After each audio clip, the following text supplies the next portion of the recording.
Did you have anything to do in May, now that you're set for the playoffs? No. Reserving that time? No, yeah, it's been reserved for a long time coming, so it's definitely cool to lock that up. But obviously, that's one of the goals this season is to make it to the playoffs. But we got to look ahead to tomorrow and get ready for another game real quick here. Your shorthanded goal, it seemed like a wave of relief went over the bench because it stopped Halifax's run and got you guys quickly turned around. Yeah, I mean, going into half, we weren't the happiest with our performance, giving up a lead and going down a couple goals. And, JT said in the locker room to, let's just chip away at it. Let's not try and do anything too crazy, just goal by goal. And obviously they came out pretty quick and put one in right away. So, it was just great.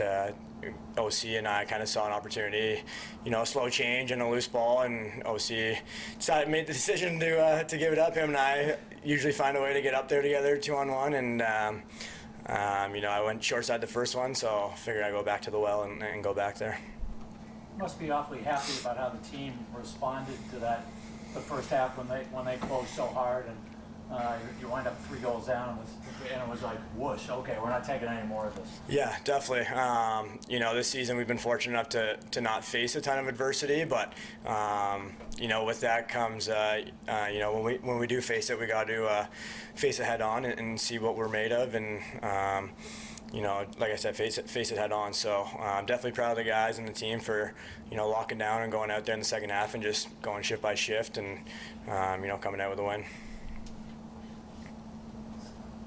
It always struck me that Matt just is so good at putting goals allowed against him for whatever reason they come in, whether it's a defensive breakdown in front or he just lets one in, which happens in goaltending, and he just that's gone. Is that something you notice and rely on a lot?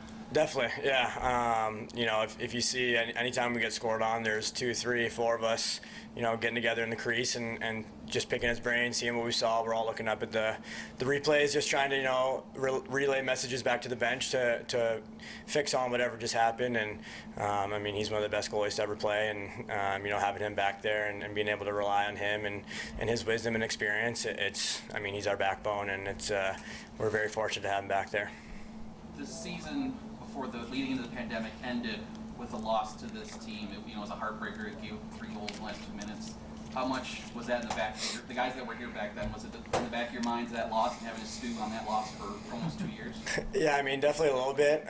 We touched on it this week in practice and last night going over video a bit, and we watched some of the video from that game, but it's almost 2 years ago, and a lot of the guys are the same, but teams have changed over the 2 years, and you still pick up on tendencies of a lot of their offensive guys, and on Warren Hill, their goalie, who's been having a great year. So definitely it sucked not knowing what was going on after that game last year and ending the season on that. So definitely use it for a little bit of motivation for sure.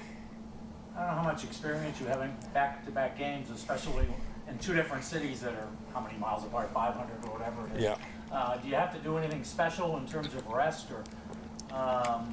This right here. Okay. Lots of this. It's going to be kind of a grind. I don't know if you guys are even on the same plane going from Toronto to Halifax, but it's an unusual situation. Yeah, definitely very unique.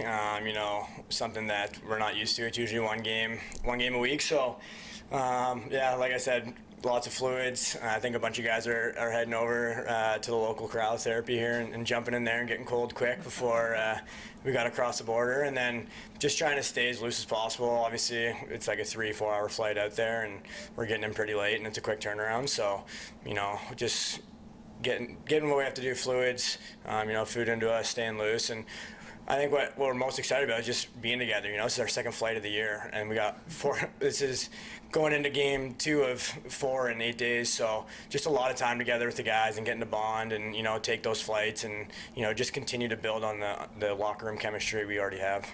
Now, with all that being said, is that like an extra kind of sigh of relief that you win this first game, because obviously stakes are a little bit higher if you lose this game than going in, the flight back in Halifax, and then they could potentially have a tiebreaker if you didn't win this. Yeah, definitely. We really stress not looking too far ahead and just focusing on this game and trying to win this one and then look ahead to tomorrow. So it's definitely a bit of a sigh of relief, but at the same time they're going to come tomorrow pissed off and angry in their home arena, and we gotta bring the same intensity that we did today, and hopefully we do all the right things and come out with a win tomorrow. Good job. Awesome. Thank you. Thanks, guys.